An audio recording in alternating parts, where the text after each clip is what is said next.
एक पहाड़ी परी जो एक छोटी सी जादुई प्राणी थी, एक अजीब श्राप के साथ पैदा हुई थी। जिसे भी वह चूमती वह जानवर बन जाता। एक दिन उसने एक पत्थर को चूमा और जब कुछ नहीं हुआ तो उसने सोचा कि श्राप टूट गया है। खुशी से झूमते हुए उसने अपनी बड़ी बहन को चूमा जो तुरंत एक अल्पाका बन गई। अल्पाका की गुस्सैल नजरों से डरकर परी अपने गुरु की बाहों में जा गिरी। गुरु ने अल्पाका को गंभीरता से देखा और कहा कि श्राप तोड़ने के लिए उसे $10 लाख जुटाने होंगे। आत्मविश्वास से भरी परी पहाड़ से उतरी और $3000 की नौकरी शुरू की। लेकिन जल्द ही उसे एहसास हुआ कि इतनी राशि जुटाना आसान नहीं। एक चालाक सहकर्मी ने उसकी परेशानी देखकर सुझाव दिया कि वह सीईओ को प्रपोज करे। सफल हुई तो वह उसकी पत्नी बन जाएगी, असफल हुई तो 1 हफ्ते की छुट्टी मिलेगी। सहकर्मी ने दावा किया कि उसने ऐसा किया और 1 हफ्ते तक ऑफिस नहीं आया। उसकी खाली डेस्क देखकर परी ने उस पर भरोसा किया और सीईओ के ऑफिस चली गई। हैरानी की बात यह थी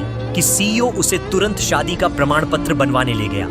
अपनी दादी के शादी के दबाव में उसने परी के प्रस्ताव को एक सुनहरा अवसर माना। उसने 1 साल बाद तलाक का वादा किया, लेकिन तब तक साथ रहने की शर्त रखी और एक बैंक कार्ड दिखाया जिसमें $10 लाख थे। शर्त थी, शादी को गुप्त रखना होगा वरना उसे 1 पैसा नहीं मिलेगा। परी मान गई।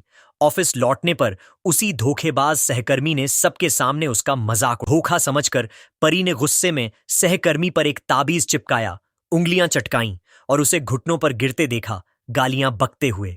उसकी बातों को अनसुना कर परी चली गई। तभी सीईओ ने उसे बुलाया और वह डांट की आशंका से डरी, लेकिन उसने उसे एक विला की चाबी दी, चेतावनी के साथ कि कोई नुकसान हुआ तो उसकी तनख्वाह से कटेगा। घबराहट में उसने $4000 का ग्लास गिरा दिया जो टूट गया। निराश होकर अपनी डेस्क पर लौटी, उसने अपना शादी का प्रमाण पत्र निकाला। वह फर्श पर गिर गया और एक सहकर्मी ने उसे देख लिया, चिल्लाकर कहा कि वह शादीशुदा है, जिससे उसका रहस्य खुलने का खतरा पैदा हो गया।